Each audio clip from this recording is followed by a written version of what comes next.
Jackna Foramadi Mingda Dadi Tongambioi. Anyway, Chatamadoshi Rajana Bityam Hanaroshi de Yamba, Nachapida, Sidagi Hankraga, Chamber Rojane. Oh, I get in Tajirico, no into Patoro. It's a Nilardena, Mopung Ainifo, Essential Stomasa, Wasilotore. Edikna, Rajana, shut up. Oh, sorry, sir.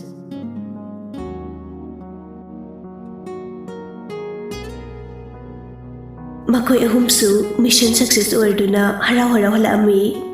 Makoy na lakpadadi ahingi matam haida ore. Lambi dasu police mayam thengnarami. Police singduna ashiba singdu lokapa chatlibani. Makoy na police singduda asiba singi leifamdu ningthina takpirami.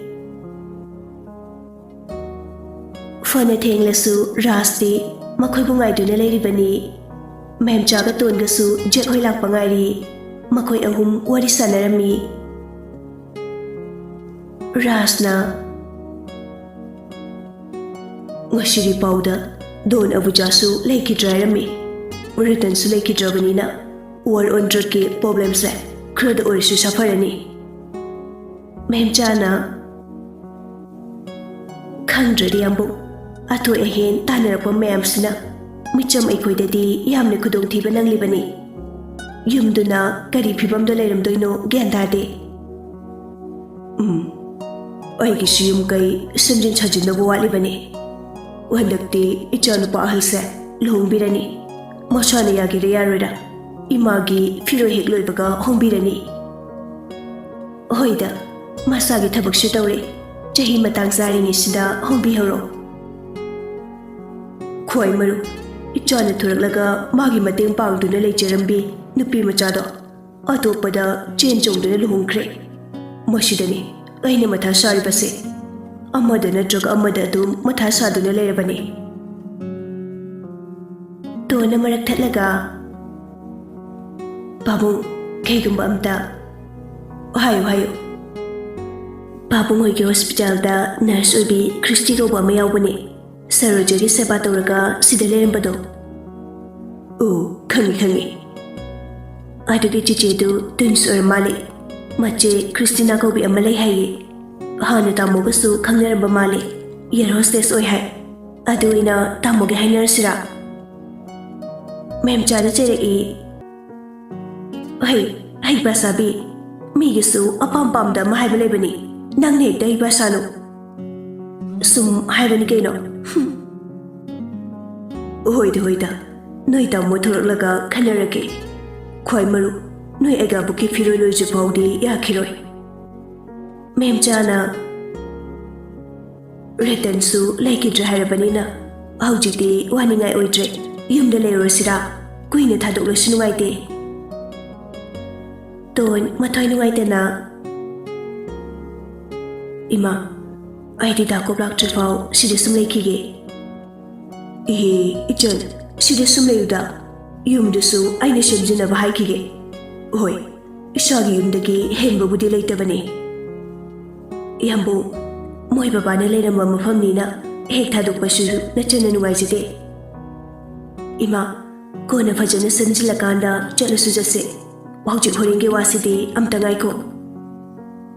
Ichana side sum leiki harisu leyo kaishu gaidi imadi nugaite. Abasu sidegidi net pass tordi. MBBS tamba umuk chakrani imana tomta kamaina leidorige. Ngaiko ichan shide sumleiko ichani sohlakishano aduga icha abasu aina Washington da MBBS tamba thagani. Memcha mapuni nungshirei Yambu thainadagi yambungna makhoi baba leiringaidagi su matheng pangbiduna ta lakpani. Icha sarklasi phawba Yambungi lamandi handak mapuki nachana singbangam loidori. Adumna hainuni ichar karigi lamanno.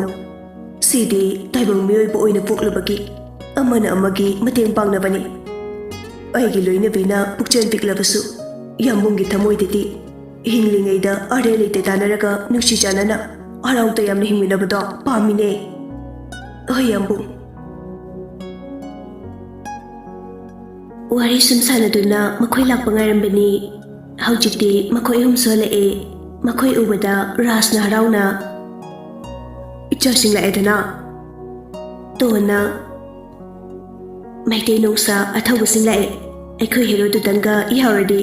Ihe Mem jana Ikai khangdabisidi Rajna Lo ngehak puthar lo Jackna Indomcha ikulak pangaramira Ngahaidari kaino Ichana wana lahan chakraga Indomcha na kamay na putharuni Nangna tawribase Ichedi karimata khangamoido Kaidi Aikhoi ma khanganya ponde Heart ka fail oikini Madi aini sopagi matam khara pothaba lakpasibau kapribani Hairo Ichedo dihe yamna phaba oidabani Rajna Ibungo Roger Police kaika asibak changsingdu request horabra Roger na Babu lambida thengnare aikhoi mafamdu taamabani aikhoi ngairaktre adum lae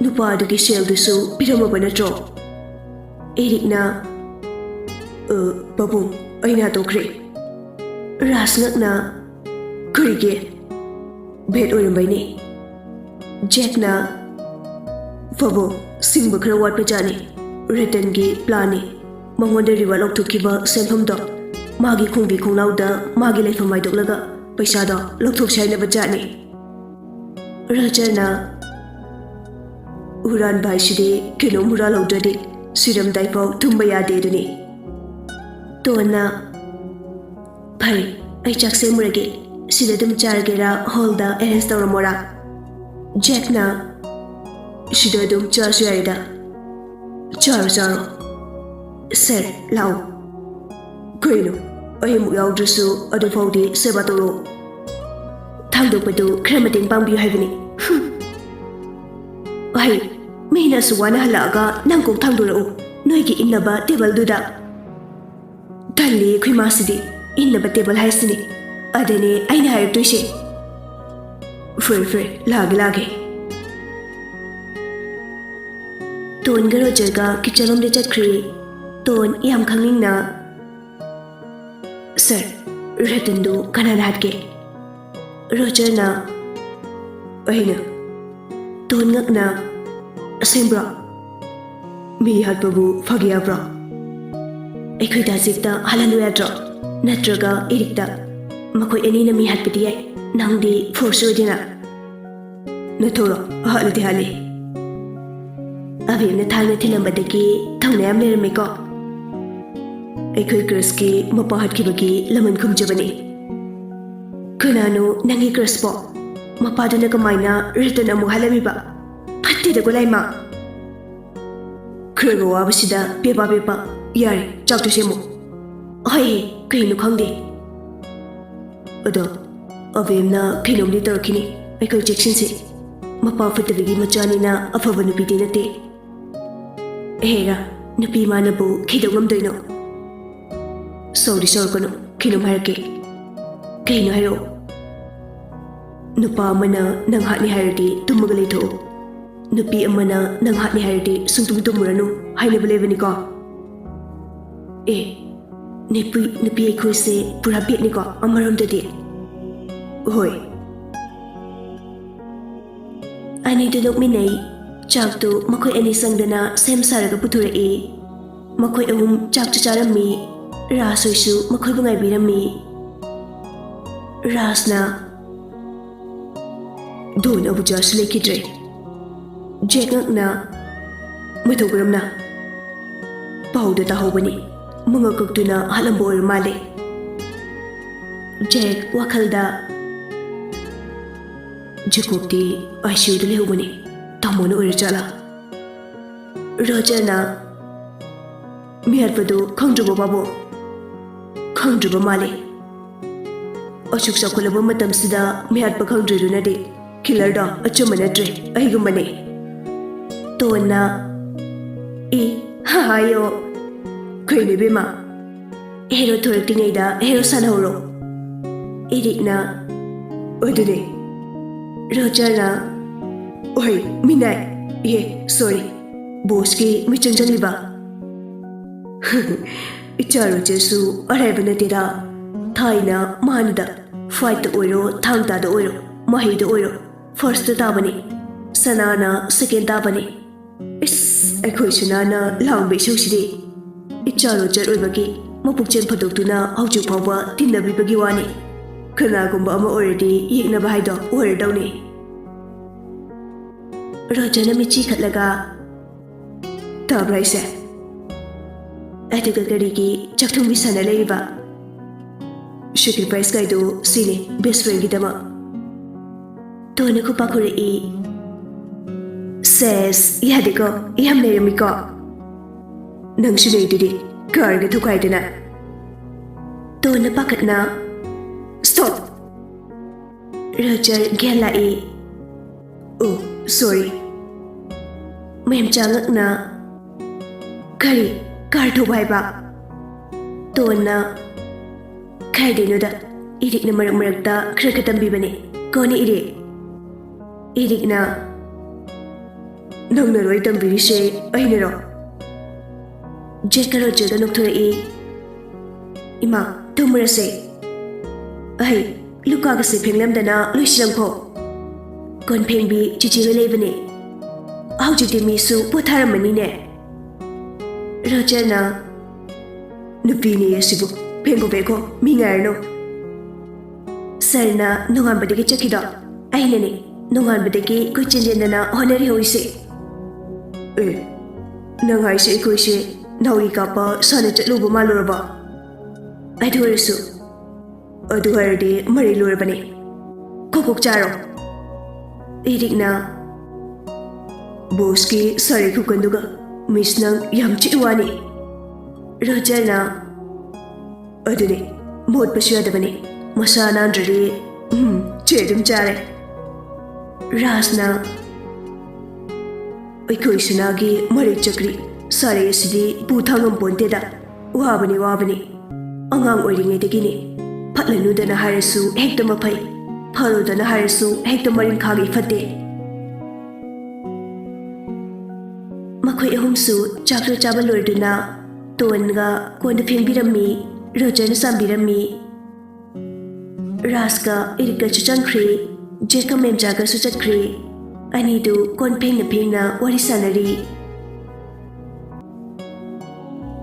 Sir Babungna Tamudu Ekabuki Firulureka Luhumbirani Hai Rajana Odugadurge Hongjagasano Natida Sumhaibani Numaratria Karino Napida later Banina Christi Mache Christina dot Oina Hayuna Haibani Babunda Hoi Orampum No Waga Kurd or so Lumchat Manage I do Haibabu Kiam Gairage Tamon the Tardi Nueta Bay Ada I did Ursina at the Longi Pese, Yam Chinungai. Nandanate, I sing it. A do I get over it? Nantamoda like Chadisarine, I can it. Tanning day, me even Gumani Kanje. Rajana, Konda Chamazamna, isn't Kixela A. Yari Bim, Kujeri. Darkano Odonang Jacobsen, Nudin Shiraba. Later Nushireba, Lady Nadena, Nushibidraga. Lady Nadena, quite octipa, one of the mine having mamdo. I could Kashukan bide, tiny dine. One teenager, I could say, Kanaritana, Niaglerica, get mad again, Lolorcani. Bye, Nangsorno, Nusagido, Fagido Venena. Or the Gedum, I should await them day.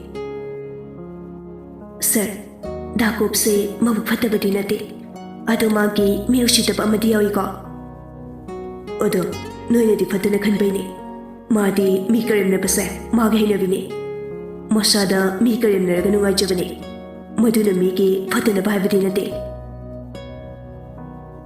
ton suno e haijabagi wani jeko ki mapau tarakta baguirabani na mangduna lerami rojana amuksu isingkijala e Oi Ton Kambrekangi Kaino Susu Pengo Tuan Amu Kondo Peng the Peng na Quiri Hector Kibadaki came to Haractrisi. I guess Nixon Pijamali Roger Su Tonen White about the Uraka Mana Mukin and White Jeramdi Maramdi Madi Jagoki condition Adokangi Vanina Tone Kankradi Kari Urkani Kalobada or Jeremy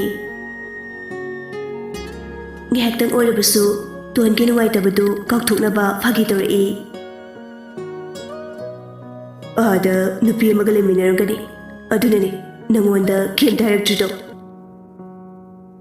Don Mamita Paining e Nangdo Kalaira Yam Kalapado Sir Asimbaki Ada Nupi Magalimina Gadra Aidi Yam Chinareda Ekuda Nasu Wakradi Lopamale Chuloi Jukuk Nabu Angova Mother Adamo Javani Mani Mukta Shanalupanaga Mochimbaya Donati Kukta Mani